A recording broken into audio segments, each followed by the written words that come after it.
जय श्री कृष्ण। आप सभी को वैशाख पूर्णिमा की ढेरों शुभकामनाएं।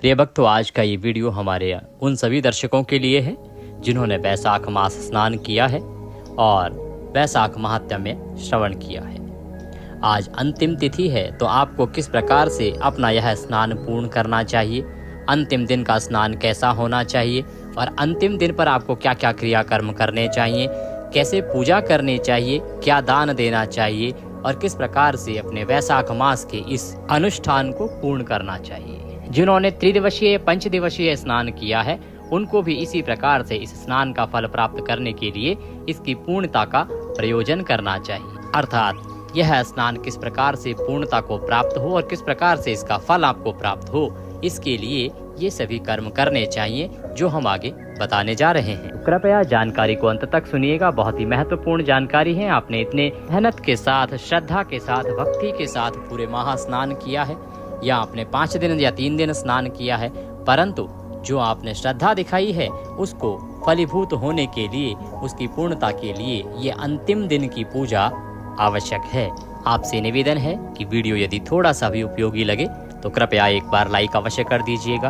अपने वैशाख स्नान को सफल बनाने के लिए, भगवत कृपा प्राप्त करने के लिए कमेंट बॉक्स में अवश्य लिखिएगा जय श्री हरि या ओम नारायणाय नमः। यह वैशाख का मूल मंत्र है। आपसे अच्छा कौन समझ सकता है। पूरे महीने आपने इसका जप किया होगा। इसको जितना लिखेंगे उतना कल्याणकारी रहेगा, तो लिखते जाइए ओम नारायणाय नमः। अंतिम दिन है, जितना कमा सकते हैं उतना पुण्य कमा लीजिए। पुनः ये 1 साल बाद ही आने वाला है और ये जो तिथि है इस पर तो व्यतिपात योग भी बन रहा है जो प्रतिवर्ष नहीं बनता है, तो इसका लाभ ले लीजिए। आप देख रहे हैं देवभूमि ज्योतिष संस्थान का प्रतिष्ठित यूट्यूब चैनल देवभूमि धार्मिक। हम यहाँ पर इधर उधर की बातें नहीं करते। जो पुराण बताते हैं, पंचांग बताते हैं, शास्त्र बताते हैं, वही जानकारी आपको प्रदान करते हैं कि कौन सा व्रत कब है, कैसे करना है, किस विधि से करना है, किसकी क्या कथा है। सभी व्रत एवं त्योहारों की सही शास्त्रीय जानकारी प्राप्त करते रहना चाहते हैं तो कृपया चैनल को सब्सक्राइब अवश्य कीजिएगा और सब्सक्राइब करने के बाद बेल आइकन को अवश्य दबाइएगा। जब आप बेल आइकन को दबाएंगे तभी आपको हमारे वीडियोस प्राप्त होंगे, अन्यथा वीडियोस आपसे छूटते चले जाएंगे। आइए जानकारी आरंभ करते हैं। प्रिय भक्तों, वैशाख मास की जो अंतिम तिथि है पूर्णिमा, इस दिन आपका वैशाख स्नान पूर्ण हो रहा है। वैशाख स्नान को पूर्ण करने के कुछ नियम हैं। इसमें जो अंतिम दिन का जो स्नान है वो विशेष होगा। उसको कैसे करना है यहाँ से हम आरंभ करेंगे। उसके बाद क्या आपने पूजा करनी है, कैसे पूजन करना है और कैसे इसका पूरा फल प्राप्त करना है, ये आपको बताएंगे। अंतिम दिन का स्नान आपको ब्रह्म मुहूर्त में करना चाहिए। ब्रह्म मुहूर्त का समय रहेगा 12 तारीख को 4 बजे से और 4:30 बजे तक। ये समय है, इसमें आप स्नान कीजिएगा। शीतल जल से स्नान कीजिएगा। जल की जो विधि है और क्या क्या उसमें साथ में प्रयोग करना है वो भी आपको बताएंगे। अब सवाल आता है, पंडित जी हम सुबह सुबह तो नहीं उठ सकते, ब्रह्म मुहूर्त में तो संभव नहीं है। देखिए, प्रयास कीजिए जितना आप कर सकते हैं। नहीं कर पाएंगे तो सूर्य उदय से पहले तो आपको अवश्य रूप से स्नान करना ही है। आप अपने नियमों के अनुसार अभी करते भी आए होंगे, चाहे आपने पूरे महीने स्नान किया है, चाहे 3 दिन का किया है, चाहे 5 दिन का, पर स्नान सूर्योदय से पहले ही करना है आपने। अब करना कैसे है स्नान? अभी तक केवल आप गंगा जल डालते थे और स्नान कर लेते थे। इसमें विधि 2 हैं। या तो आप अंतिम दिन का स्नान गंगा किनारे कीजिए, गंगा जी में जाके कीजिए, पवित्र नदी में जाके कीजिए, त्रिवेणी में जाके कीजिए, बहुत कल्याणकारी है। सबके लिए संभव नहीं है जा पाना, क्योंकि सबके अपने अपने कुछ काम होते हैं, सबकी अपनी अपनी मजबूरियाँ होती हैं। तो जो लोग जा सकते हैं वो जाएं, जो लोग नहीं जा सकते हैं वो क्या करें? प्रथम तो जो पानी आप बनाएंगे उसमें आप गंगा जल पहले डालिएगा। पहले अपनी बाल्टी मांझ लीजिए, फिर उसमें गंगा जल भरिए और उसके बाद उसमें शुद्ध जल भर लीजिए। गंगा जल चाहे 2 ही बूंद डालिए आप उसमें, पर डालना पहले है। फिर शुद्ध जल भर लीजिएगा। इस गंगा जल की इतनी महिमा है कि पूरी बाल्टी जो है ना वो 2 बूंद से गंगा जल बन जाएगी। इसके बाद थोड़े से तिल आपने लेने हैं और वो तिल आपने पानी में डालने हैं, चाहे वो काले तिल हो चाहे सफ़ेद तिल, परंतु तिल युक्त जल से ही स्नान आपने करना है अपने स्नान की पूर्णता वाले दिन। थोड़े से तिल ले लीजिएगा और वो तिल पानी में डाल लीजिएगा। अब उत्तर दिशा की ओर मुख करके मंत्र स्नान कीजिएगा तिल युक्त जल से। ये होगी विधि स्नान की। मंत्र में आप ओम नारायणाय नमः बोल सकते हैं, वैशाख का मूल मंत्र है, जितना जपेंगे उतना कल्याण है। ओम नमः भगवते वासुदेवाय बोल सकते हैं, जय श्री हरि बोल सकते हैं, राम राम बोल सकते हैं। हर हर गंगे तो सबको आता ही होगा। या आप गायत्री मंत्र बोल सकते हैं, ओम भूर्भुवः स्वः ओम तत्सवितुर्वरेण्यं भर्गो देवस्य धीमहि धियो यो न प्रचोदयात्। मृत्युंजय मंत्र भी बोल सकते हैं, ओम त्र्यंबकं यजामहे सुगंधिं पुष्टिवर्धनम् उर्वारुकमेव वन्दनात् मृत्योर्मोक्षे मामृतात्। तो आप यह मृत्युंजय मंत्र भी बोल सकते हैं, पर आपने मंत्र स्नान ही करना है। गंगा जल डालना है, तिल डालने हैं और मंत्र बोलते हुए स्नान करना है उत्तर दिशा की ओर मुख करके। ये आप ध्यान रखिएगा। इस प्रकार स्नान करने के बाद हमने पहले भी आपको बताया है कि आपने कुछ अर्घ अवश्य देने हैं आज के दिन। इस विषय में हम पहले भी चर्चा कर चुके हैं। पूजा विधि जो हमने पहले नहीं बताई थी और दान विधि हमने पहले नहीं बताई थी आपको, वो आज बताएंगे कि आप अगर वैशाख स्नान कर रहे हैं तो आपने अंतिम दिन कैसे पूजन करना है और क्या दान करना है। स्नान करने के बाद प्रिय भक्तों, आपने यमराज को 1 लोटा जल देना है। जल दक्षिण दिशा की ओर मुख करके दिया जाएगा। इसी प्रकार से पितरों को जल देना है। पितरों को जल आप 2 प्रकार से दे सकते हैं। प्रयास कीजिएगा कि पूजा पाठ करने के बाद गीता के 7वें अध्याय का श्रवण करके और फिर पितरों को जल दीजिएगा। ये अधिक कल्याणकर रहेगा, क्योंकि आज के दिन ना गीता के 7वें अध्याय का श्रवण करना, गीता जी की महिमा सुनना या गीता जी के अन्य अध्यायों का श्रवण करना कल्याणकारी है। पितरों की तर्पण के लिए हमने आपके लिए पहले ही वीडियो बना के अपलोड किया है, आप 3 दिन से सुन भी रहे होंगे। आज का ताज़ा वीडियो भी है जिसमें हमने गीता का 7वां अध्याय, गीता जी की महिमा और 16वां अध्याय ये सब डाले हैं एक साथ, तो उसको अवश्य सुनिएगा। और उसके बाद आप पितरों को जल दीजिएगा। उसको सुनने की विधि ये होगी कि आप दक्षिण की ओर मुख करके बैठ जाइएगा, लोटे में जल लीजिएगा, उसमें थोड़ा सा गंगा जल अवश्य मिलाइएगा, तुलसी का पत्ता डालिएगा, काले तिल डालिएगा, सफ़ेद पुष्प हो तो वह डालिएगा और थोड़ा सा कच्चा दूध मिला लीजिएगा। कुशा है तो कुशा डाल लीजिएगा। लोटे को सामने रखिएगा, दक्षिण की ओर मुख करके आसन लगा के बैठ जाइएगा और उसका श्रवण कीजिएगा। वो पूरा वीडियो सुन लीजिएगा। सुनने के बाद अंत में भगवान से प्रार्थना कीजिएगा, संकल्प लीजिएगा कि प्रभु ये जो आज हमने अध्याय सुना है गीता जी का, इससे जो हमें पुण्य प्राप्त हुआ है, ये सभी पुण्य हम अपने पितरों को अर्पित करते हैं, अमुक अमुक पितरों को अर्पित करते हैं। और उसके बाद वह जल पितरों को अर्पित कर दीजिएगा। जल तर्पण कर सकते हैं घर में, विधि हमने पहले भी आपको बताई है। सीधे हाथ से अंगूठे और उंगली के बीच से आपको जल तर्पण करना है, या आप सीधा पीपल के वृक्ष में भी ये तर्पण कर सकते हैं, पीपल की जड़ में भी अर्पित कर सकते हैं। तर्पण आपने अवश्य करना है, पितरों को जल आपने अवश्य देना है आज के दिन। सूर्य भगवान को भी जल दीजिएगा, माता तुलसी को भी जल दीजिएगा और पीपल देवता को भी जल दीजिएगा। इतने सारे इसलिए बता रहे हैं क्योंकि आज की जो तिथि है ना, ये बहुत विशेष है। इस तिथि पर हर चीज़ की अपनी अलग महिमा है। पीपल को जल देंगे उसकी अपनी महिमा है, तुलसी माता को जल देंगे उसकी अपनी महिमा है, पितरों को जल की महिमा हम बता ही चुके हैं। इसीलिए आपको आज अधिक से अधिक जल अर्पण करना है। यदि बिल्व पत्र का पौधा आपके पास है, पेड़ आपके पास है, तो बिल्व पत्र को भी आप आज के दिन जल दीजिएगा, अति कल्याणकारी रहेगा। अब बात करेंगे पूजन की कि आपने पूजन कैसे करना है।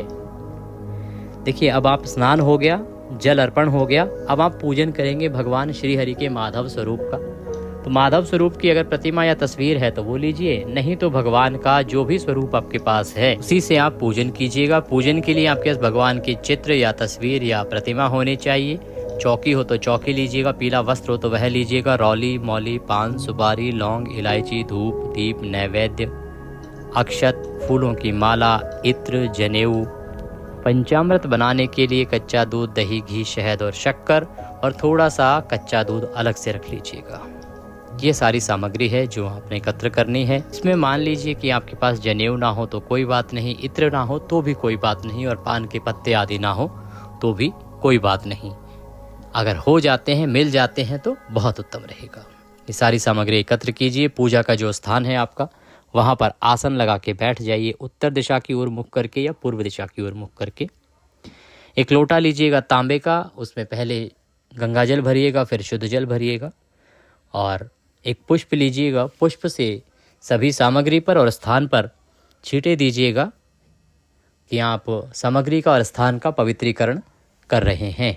ओम पवित्र हो पवित्रवांग सर्वांग वस्तांगतोपि वाम यह स्मरेत पुंडरीकाक्षं सवयंतरः शुचि ओम। इस प्रकार से आपने पवित्रीकरण करना है। पवित्रीकरण करने के बाद भगवान की स्थापना कीजिए। चौकी है तो चौकी बिछाइए, उस पर पीला वस्त्र बिछाइए। भगवान को आसन के रूप में पुष्प निवेदित कीजिए। हाथों में पुष्प लीजिए, भगवान को निवेदन कीजिए कि प्रभु ये पुष्प हम आपको आसन के रूप में अर्पित कर रहे हैं, इन्हें आप ग्रहण करें और विराजमान हों। और उसके बाद भगवान को स्थापित कर दीजिए। जिनके पास चौकी आदि नहीं है, उनके पास जो भी उपयुक्त स्थान है वहाँ पे आप भगवान की तस्वीर को स्थापित कर सकते हैं, प्रतिमा को स्थापित कर सकते हैं। स्थापना करने के बाद उनके सीधे हाथ की ओर घी का दिया रखिएगा, धूप रखिएगा। अपने हाथ धो लीजिएगा, लोटे से 1 चम्मच से जल लीजिए, अपने हाथों पर हाथ धो लीजिए। हस्तों प्रक्षालनम। अब आप 1-1 चम्मच जल पिएंगे, 1-1 मंत्र पर 1-1 चम्मच जल अपने हाथ पे लीजिएगा और पी जाइएगा। ओम माधवाय नमः, ओम केशवाय नमः, ओम नारायणाय नमः। इस प्रकार से 3 मंत्रों पर आपने 1-1 चम्मच जल ग्रहण किया होगा। ओम ऋषिकेशाय नमो नमः। हस्तो प्रक्षालनम। अब हाथ धो लीजिए, अपने आप को तिलक कीजिए, मौली बांधिए। यदि पारिवारिक जन भी बैठकर पूजन कर रहे हैं, बाकी कोई लोग, तो उनको भी तिलक कीजिए और मौली बांधिए। पुनः हाथ में जल लीजिए, हाथ धोइए, धूप प्रज्वलित कीजिए, दीप को भी प्रज्वलित कीजिए, जला लीजिए। अब आप भगवान का पूजन आरंभ करेंगे। भगवान का पूजन आरंभ करने के लिए भगवान के सामने एक कटोरी या पात्र रखिए, जिसमें कि आप पूजा की सभी सामग्री को अर्पित करेंगे, जिससे कि वह इधर उधर नहीं फैलेगी, पैरों में भी नहीं आएगी। भगवान को सबसे पहले पद्य, अर्घ, आचमनी अर्पित किया जाता है। तो 1-1 मंत्र पर आपने 1-1 चम्मच जल भगवान को अर्पित करना है। ओम भूर्भुवः श्री वैशाख मास वैशाख स्नान पूर्णता निमित्तार्थाय भगवान श्री हरि विष्णु पूजन मध्य पद्यम जलम समर्पयामि। 1 चम्मच जल लीजिए और अर्पित कर दीजिए। ओम भूर्भुवः श्री माधवाय नमः। अर्घ्यम समर्पयामि। अर्घ्य के रूप में 1 चम्मच जल लीजिए, अर्पित कीजिए। ओम भूर्भुवः श्री माधवाय नमः। आचमनिम समर्पयामि। आचमनी के रूप में 1 चम्मच जल लीजिए, अर्पित कीजिए। अब भगवान को स्नान कराएंगे। ओम भूर्भुवः श्री माधवाय नमः। स्नानम जलम समर्पयामि। स्नान के लिए 1 चम्मच जल लीजिए, अर्पित कीजिए। अगर आपके पास प्रतिमा है ना भगवान की, तो अब एक कार्य कीजिएगा। आप पंचामृत से स्नान कराना है। साथ में आप विष्णु सहस्त्र नाम के, जो विष्णु जी के 1000 नाम है ना, उनसे भगवान को स्नान कराइएगा। कैसे स्नान कराना है? 1-1 मंत्र पर, अर्थात 1-1 नाम पर 1-1 चम्मच जल अर्पित करते जाइएगा। या आप श्रृंगी ले लीजिए। श्रृंगी, जिस पे आपने कभी देखा होगा मंदिर में हम अभिषेक कराते हैं तो उससे पानी निकलता रहता है, या जो जल होता है वो एक धार बनी रहती है, उस धार से गिरता रहता है। अगर श्रृंगी है तो श्रृंगी ले लीजिए, नहीं तो 1-1 नाम पर 1-1 चम्मच जल अर्पित करते जाइएगा। विष्णु सहस्त्र नाम आप चला लीजिए, हमने पहले ही अपलोड किया है आपके लिए। विष्णु सहस्त्र नाम चला के और 1-1 नाम पर 1-1 चम्मच जल अर्पित करिएगा। इसकी महिमा इतनी अधिक है कि स्वयं शंकर भी इसका वर्णन नहीं कर पाए हैं। जो चाहोगे वह मिल जाएगा, इतना पुण्यदायी है ये। यदि आप इस वैशाख पूर्णिमा पर इस प्रकार से भगवान श्री हरि विष्णु का 1000 नामों से दूध के साथ अभिषेक करते हैं तो। अन्यथा कोई बात नहीं, आप पंचामृत बनाइए। कच्चा दूध, दही, घी, शहद और शक्कर से पंचामृत को पुष्प पर लगाइए और भगवान को पंचामृत से स्नान कराएंगे। ओम भूर्भुवः श्री माधवाय नमः। पंचामृत स्नान निमित्तार्थाय पंचामृतम समर्पयामि। अब शुद्ध जल से स्नान कराएंगे। तो 1 चम्मच जल लीजिएगा, पुनः अर्पित कीजिएगा। ओम भूर्भुवः श्री माधवाय नमः। शुद्ध जलम शुद्धोदक स्नानम समर्पयामि। शुद्धोदक जल से स्नान कराने के बाद भगवान को वस्त्र अर्पित करेंगे। वस्त्र के रूप में मौली का 1 टुकड़ा लीजिएगा और वह अर्पित कीजिएगा। ओम भूर्भुवः श्री विष्णवे नमः। वस्त्रम समर्पयामि। वस्त्रम उपवस्त्रम यज्ञोपवीतम। यदि आपके पास जनेऊ है तो जनेऊ लीजिएगा और जनेऊ को थोड़ा सा तिलक कर लीजिएगा रौली कुमकुम आदि से और फिर अर्पित कीजिएगा। ओम भूर्भुवः श्री विष्णवे नमः। यज्ञोपवीतम समर्पयामि। यज्ञोपवीत अर्पित कीजिए। यज्ञोपवीत अर्पित करने के बाद भगवान को इत्र अर्पित कीजिएगा। फूल पर लगा लीजिए इत्र, या रुई पर लगा लीजिए और वो भगवान को चढ़ाइएगा। ओम भूर्भुवः ओम श्री माधवाय नमः। इत्रम समर्पयामि। इत्र अर्पित कीजिए। इत्र के बाद भगवान को तिलक लगाइए। ओम भूर्भुवस्वः श्रीमाधवाय नमः। तिलकम समर्पयामि। तिलक लगाइए। तिलकम तिलकांते अक्षतम पान्तुः पुष्पाणि पान्तुः। अक्षत लगाइए और फिर पुष्प अर्पित कीजिए। पुष्प अर्पित कीजिए। फूलों की माला है तो माला पहनाएंगे। ओम भूर्भुवस्वः श्रीमाधवाय नमः। पुष्पम समर्पयामि। पुष्प अर्पित करने के बाद धूप दिखाएंगे, दीप दिखाएंगे। ओम भूर्भुवस्वः श्रीमाधवाय नमः। धूपम अर्पयामि। ओम भूर्भुवस्वः श्रीमाधवाय नमः। दीपम दर्शयामि। धूप दीप दिखा के नैवेद्य अर्पित कीजिएगा। नैवेद्य के रूप में आपके पास कोई मिठाई है तो मिठाई लीजिएगा, फल है तो फल लीजिएगा, और कुछ ना हो तो मिश्री ले लीजिएगा और मिश्री के कुछ दाने भगवान को अर्पित कीजिएगा। ओम भूर्भुवस्वः श्रीमाधवाय नमः। नैवेद्यम समर्पयामि। अब आप जल आचमनी कराएंगे भगवान को। आचमनी भोजनांत की आचमनी होगी। 1 चम्मच जल अर्पित कीजिएगा। ओम भूर्भुवस्वः श्रीमाधवाय नमः। भोजनांते जलाचमनिम समर्पयामि। जलाचमनी कराने के बाद तांबूल अर्पित करेंगे। तांबूल क्या होता है? पान का पत्ता लीजिएगा, उसमें 2 लौंग, 2 इलायची और 1 सुपारी रखिएगा। उसका बीड़ा बनाइएगा और वह भगवान को चढ़ा दीजिएगा। ओम भूर्भुवस्वः श्रीमाधवाय नमः। तांबूलम समर्पयामि। तांबूलम पूंगी फलम शुभ दक्षिणायाम शुभदो वरदो भवः। जो भी दक्षिणा राशि यहाँ पर अर्पित करना चाहते हैं भगवान को, वह दक्षिणा चढ़ाइएगा। ओम भूर्भुवस्वः श्रीमाधवाय नमः। शुभ दक्षिणायाम समर्पयामि नमस्करोमि। दक्षिणा चढ़ाइए, नमस्कार कीजिए, दंडवत प्रणाम कीजिए। इसके बाद आप अगर सत्यनारायण भगवान का व्रत कर रहे हैं तो उनकी कथा श्रवण कीजिएगा। विष्णु सहस्त्र नाम का श्रवण आपने आज के दिन अवश्य करना है, जरूर करना है, जरूर करना है। और गीता जी के 7वें अध्याय का श्रवण भी आप अवश्य कीजिएगा। ये दोनों तो आपने अवश्य सुनने ही हैं। संभव हो तो सत्यनारायण भगवान की कथा भी सुनिएगा। ये सुनने के बाद अब आप भगवान की आरती करेंगे। ओम जय जगदीश हरे। आप में से बहुत से दर्शक हैं जो हमें कह रहे हैं पंडित जी आप सारी पूजा पाठ बता देते हैं और आरती कहते हैं कि आप स्वयं कर लीजिए। तो आप सभी ने कहा है कि क्यों ना आप आरती भी साथ में कर लिया करें। तो आइए अब हम आरती करते हैं। आरती लगा लीजिए, कर्पूर लगा लीजिए और आरती करते हैं। ओम कर्पूर गौरम करुणावतारम संसार सारम भुजगेंद्रहारम सदा वसंतम हृदयारविंदे भवम भवामी सहितं नमामि। ओम जय जगदीश हरे। स्वामी जय दीनानाथ हरे। भक्त जनों के संकट क्षण में दूर करे। ओम जय जगदीश हरे। जो ध्यावे फल पावे दुख बिन से मन का। स्वामी दुख बिन से मन का। सुख संपत्ति घर आवे कष्ट मिटे तन का। ओम जय जगदीश हरे। मात पिता तुम मेरे शरण गहूँ मैं किसकी। स्वामी शरण गहूँ मैं किसकी। तुम बिन और न दूजा प्रभु बिन और न कोई। आस करूँ मैं जिसकी। ओम जय जगदीश हरे। तुम पूर्ण परमात्मा तुम अंतर्यामी। स्वामी तुम अंतर्यामी। पार ब्रह्म परमेश्वर तुम सबके स्वामी। ओम जय जगदीश हरे।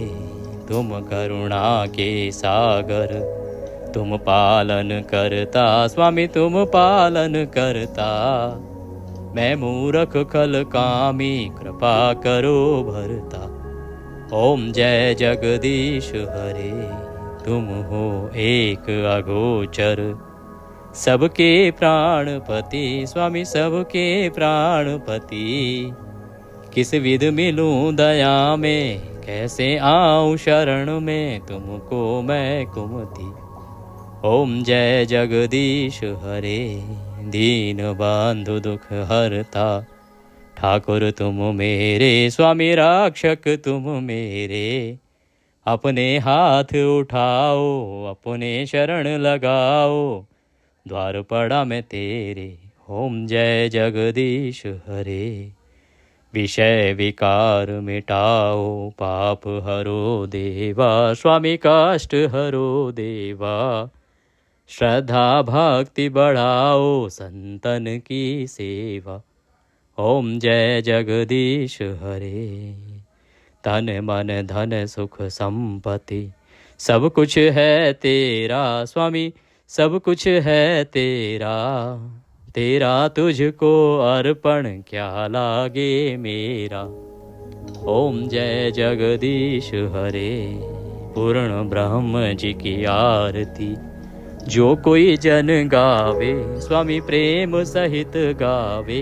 प्रभु सुबह शाम गावे, कहत शिवानंद स्वामी। रटत हरि हर स्वामी, मन वांछित फल पावे। ओम जय जगदीश हरे। अब आप शीतलीकरण कीजिए, आरती का शीतलीकरण कीजिए, अर्थात जल लीजिए आचमनी में और 3 बार घुमाइए और उसके बाद छोड़ दीजिए। अब भगवान को आरती दीजिए। त्वमेव माता च पिता त्वमेव, त्वमेव बंधो च सखा त्वमेव, त्वमेव विद्या श्रवणं त्वमेव, त्वमेव सर्वं मम देव देव। मंत्रहीनं क्रियाहीनं भक्तिहीनं सुरेश्वरं, यत् पूजितं मया देवो परिपूर्णं तदस्तु मे। यदक्षरपदभ्रष्टं मात्राहीनं च यद्भवे, तत्सर्वक्षम्यतां देवो प्रसीदाय परमेश्वरः। भगवान को आरती देने के बाद आप स्वयं आरती लें, अपने जो भी पूजा कर रहे हैं साथ में पारिवारिक जन या मित्रजन, उन सबको आरती दीजिएगा। पूर्णता के लिए अब हाथ में पुष्प लीजिए और पुष्पांजलि करेंगे। भगवान से निवेदन करेंगे, आवाहनम न जानामि विसर्जनम पूजम चैवम न जानामि क्षम्यताम परमेश्वर। हे प्रभु, हे माधव, हमने ये 30 दिन तक वैशाख मास स्नान किया है, या 5 दिवसीय वैशाख मास स्नान किया है, या त्रिदिवसीय 3 दिन का वैशाख मास स्नान किया है। इसमें हमने अपनी तरफ से पूरा प्रयास किया है कि सभी नियमों के अनुसार सही प्रकार से आपकी पूजा करें, पाठ करें, कथा श्रवण करें, नियमों का पालन करें। पर प्रभु, हम साधारण मनुष्य हैं। यदि हमसे कोई जाने अनजाने में गलती हो गई हो, तो कोई त्रुटि हो गई हो, कोई भूल हो गई हो, तो हमें क्षमा कीजिएगा, क्योंकि आप तो दया सिंधु हैं और हम आपके दर के भिखारी हैं, हम आपके बालक नादान हैं। प्रभु, हमारी जाने अनजाने की गलतियों को क्षमा करते हुए दया का आशीर्वाद प्रदान कीजिएगा। इसके निमित्त आपको अर्पित करने के लिए हमारे पास कुछ नहीं है। तन मन धन सब कुछ आप ही का है। हमारे पास क्या है? मालती मलका जाति सत्पत्रांत संयुक्तम पुष्पांजलि मया दत्ताम ग्रहणाम परमेश्वर। प्रभु, यह पत्र पुष्प की भेंट है, इसे आप स्वीकार करें और दया का आशीर्वाद प्रदान करें। इस प्रकार से पुष्प भगवान के चरणों में अर्पित कीजिए, भगवान को प्रणाम कीजिए और परिक्रमा कर लीजिए। ये आपका जो अनुष्ठान था पूर्ण हुआ है। अब आती है दान की महिमा। अब आपने दान करना है। दान किसे करना है? सर्वप्रथम तो जिनके यहाँ से आपने कथा सुनी होगी, आप उन्हें दान दीजिए। जो भी दक्षिणा देना चाहते हैं श्रद्धा से, वह दक्षिणा उन्हें दीजिएगा। मंदिर में गए हैं तो वहाँ पंडित जी को दीजिएगा।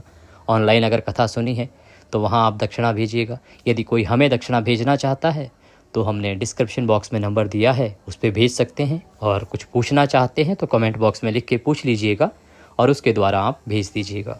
आज के दिन आपने तिल का दान और शहद का दान अवश्य करना है। 100 ग्राम तिल और थोड़ा सा शहद कीजिएगा दान, लेकिन अवश्य कीजिएगा। मीठे चावल और दही के दान का महत्व भी आज के दिन बहुत अधिक बताया गया है। एक जल का भरा हुआ घड़ा किसी ब्राह्मण को दान दीजिएगा या किसी मंदिर में दान दीजिएगा। आप यदि अन्न दान देते हैं तो वह कल्याणकारी है।